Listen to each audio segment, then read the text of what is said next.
Élection présidentielle française. La grande mascarade qui se poursuit année après année.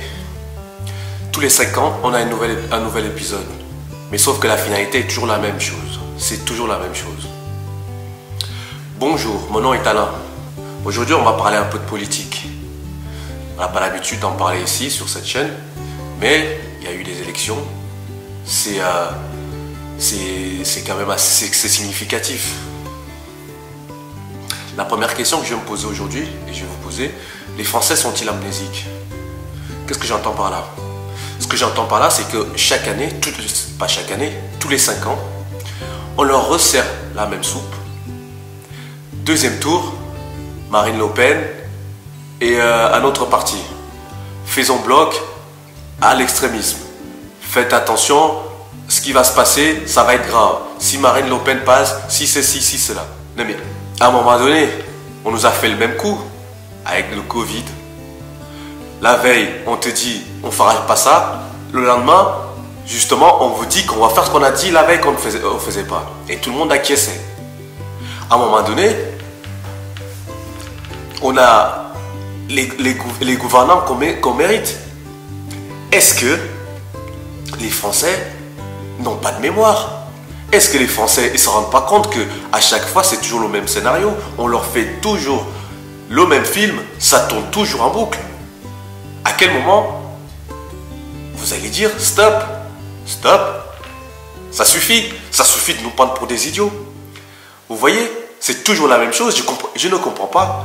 Moi, je pose juste des questions de bon sens. C'est juste de se dire, quand on m'a fait croire une fois une chose, peut-être que je vais me faire avoir. Mais quand on me fait toujours la même blague, la même chose, je me dis, oh, vous m'avez pris pour un idiot, peut-être que je vais comprendre. Et donc, d'où la question que je me pose, pourquoi les Français ne se réveillent pas, ne se posent pas des vraies questions, se dire, oh, on m'a déjà fait ça fait 20 ans que ça dure. Deuxième chose, les médias et les sondages, c'est ça qu'il faut. Je pense que ce sont les organes qui faussent les élections. Qu'est-ce que j'entends par là? Quand tu regardes, si tu suis les médias, pendant la campagne présidentielle, on voit souvent les mêmes à la télé, à la radio, on parle toujours des mêmes, et c'est souvent ceux-là qu'on retrouve au final, au deuxième tour, ou pas très loin. Et c'est exactement la même chose avec les sondages. À chaque fois, vous entendez un tel et a tant d'intentions de vote, un tel, et à chaque fois, à la fin, on se retrouve à peu près avec les estimations à quelque chose près. Et c'est exactement la même chose par rapport aux candidats qui sont invités à la télé ou à la radio.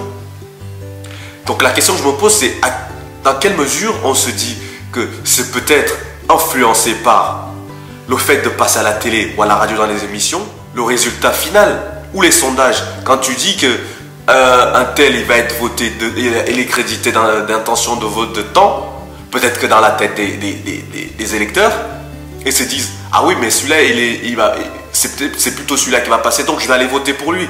Donc au final on se retrouve avec la même chose. Alors que je sais pas pour vous, mais ça fait très longtemps que je suis en France.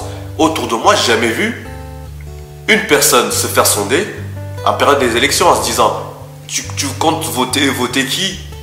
J'ai jamais entendu ça. Mais on a toujours des sondages assez précis qui se retrouvent pratiquement à la fin. Donc la question que je me pose, est-ce que ce ne sont pas les médias et les sondages qui faussent l'élection, le résultat final au final? Troisième chose que je voulais soulever, c'est me dire, quand on voit des élections présidentielles, c'est tous les 5 ans, d'accord? Et que les citoyens, ils savent très bien que c'est un enjeu majeur pour les 5 prochaines années, on est d'accord? Comment ça se fait qu'il y a autant d'abstentionnisme? Pourquoi il y a autant de gens qui ne vont pas voter? Qu'est-ce qui se passe? Pourquoi on ne pose pas réellement la question à se dire, élection après élection, il y a toujours autant d'abstentionnisme? Pourquoi? Est-ce que les gens, ils s'en foutent de voter? Est-ce que les gens se disent que, de toute façon, je vais aller voter, ça n'a aucun intérêt parce que pour moi, ça ne changera rien? Pourquoi on n'a jamais des débats là-dessus? Pourquoi les journalistes politiques qui sont censés poser des questions qui dérangent, qui sont censés pousser les politiques dans leur dernier retranchement, ne posent pas cette question de savoir pourquoi on n'essaie pas de trouver une solution à ce fait qui est l'abstentionnisme ou le vote blanc. Pourquoi? Moi je sais pourquoi. Parce qu'en fait, en tout cas c'est mon avis, parce qu'en fait ce qui se passe c'est que moins il y a les gens, moins il y a de gens qui vont voter, plus c'est-à-dire les partis bien établis ont plus de chances de passer. Qu'est-ce que j'entends par là? En fait, les gens qui ont envie de changer des choses se découragent d'aller voter en se disant, de toute façon, ça n'a aucun intérêt. Mais ceux qui sont les plus assidus, c'est les gens dans les partis bien établis qui savent bien les intérêts et les enjeux. Donc, à chaque fois, ça sera toujours les mêmes qui vont se retrouver lésés dans cette histoire. Pour moi, pour une idée d'une démocratie un peu plus noble, d'accord, moi je suggère que l'abstentionnisme et le vote blanc soient comptabilisés, c'est-à-dire qu'à un certain seuil, on doit annuler et simplement l'élection et recommencer. Comme ça, peut-être que les gens se diront, ok, on a le pouvoir. On a le pouvoir de décider qu'on ne veut pas d'un tel. Parce que si les gens ils se rendent compte que de toute façon, qu'ils aillent voter ou qu'ils n'aillent pas voter, ça ne change rien. Donc on se retrouve avec des choses aberrantes, de se retrouver avec un président élu, avec moins de 15% de la population qui a voté pour lui. Est-ce que c'est normal? Non. Ça ne s'appelle pas de la démocratie, ça. C'est-à-dire que ceux qui n'ont pas voulu voter, ceux qui n'ont pas voté pour lui, qu'est-ce que ça veut dire? Ça veut dire que eux, ils vont faire quoi pendant 5 ans? Ils vont fermer leur gueule? Ils vont rien dire? Donc moi je suggère que à un certain seuil, je sais pas moi, 50% d'abstentionnisme, entre abstentionnisme et vote blanc, que ça soit comptabilisé et annuler les élections en cours et recommencer, reprendre d'autres personnes ou recommencer la campagne pour valider, pour avoir un certain taux de participation. Un autre point que je voulais soulever aussi, le FN hier, aujourd'hui le Rassemblement Bleu Marine, c'est quoi? C'est le Krogmiten qu'on dit aux gamins, c'est l'épouvantail qu'on agite à chaque fois. Oh les gens, les électeurs, les Français, vous êtes des adultes. J'espère que vous ne croyez plus au Père Noël. J'espère que vous ne croyez pas aux monstres cachés sous le lit ou dans le placard. Quand vous étiez enfant, que vos parents vous disaient attention, il y a un croque-mitaine qui va venir. Donc, vous passez de l'état d'un enfant à se faire peur par des choses que seule l'imagination croit, d'accord? Et vous passez à l'âge adulte, vous continuez à croire aux épouvantails ou aux croque-mitaines. Parce qu'aujourd'hui, c'est quoi? C'est qui l'épouvantail? C'est quoi le croque-mitaine? Le croque-mitaine, c'est le FN avec Jean-Marie Le Pen. Aujourd'hui, c'est Marine Le Pen avec Rassemblement Bleu Marine.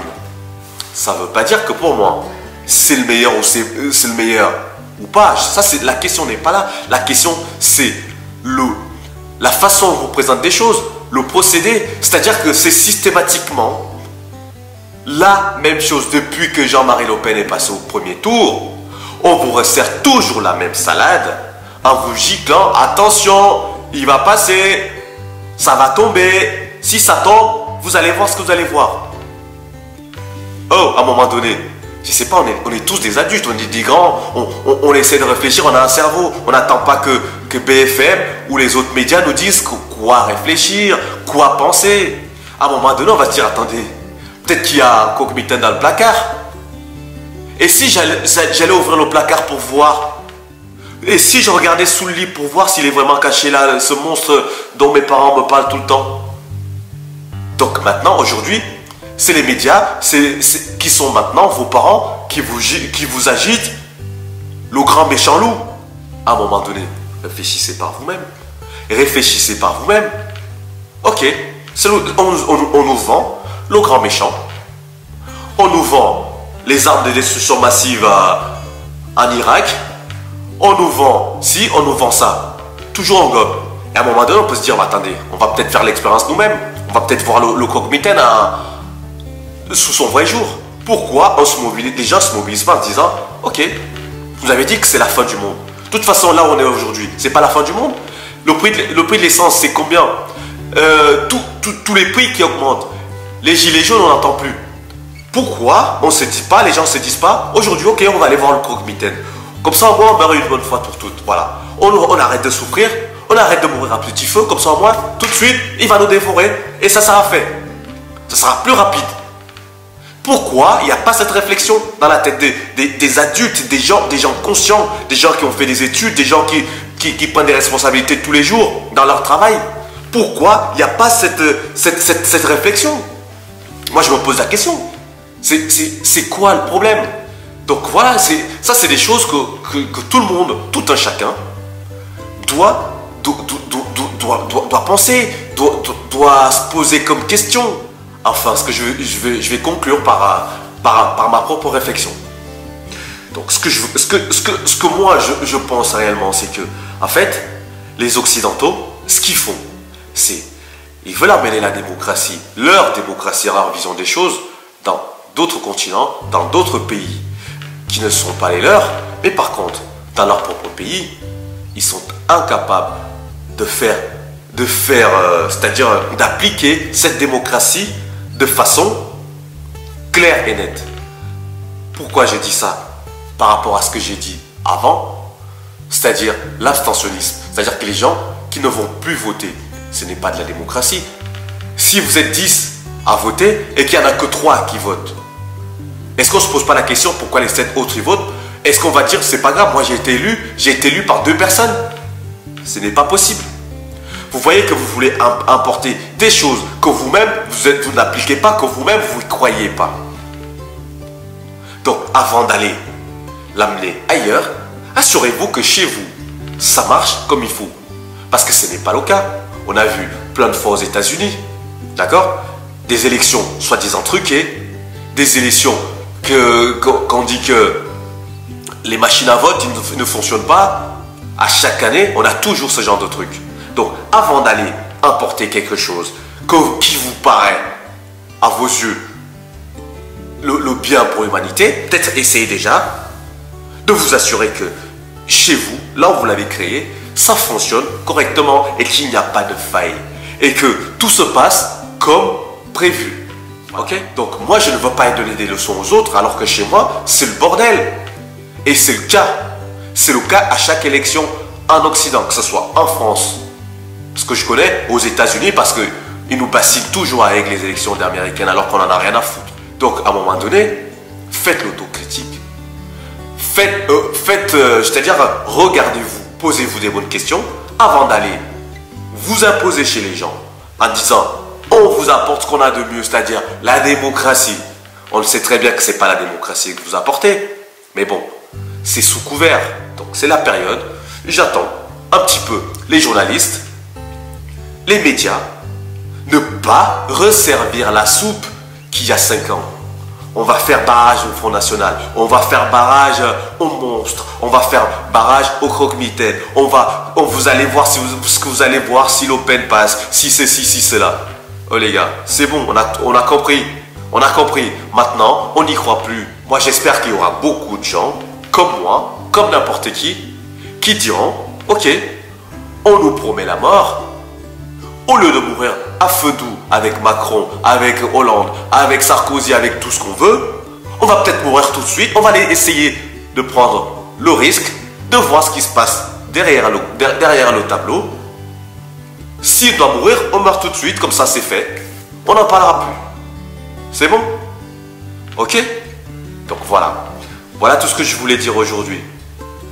Je vous remercie de m'avoir écouté. Passez une très bonne journée et à très bientôt. Ciao.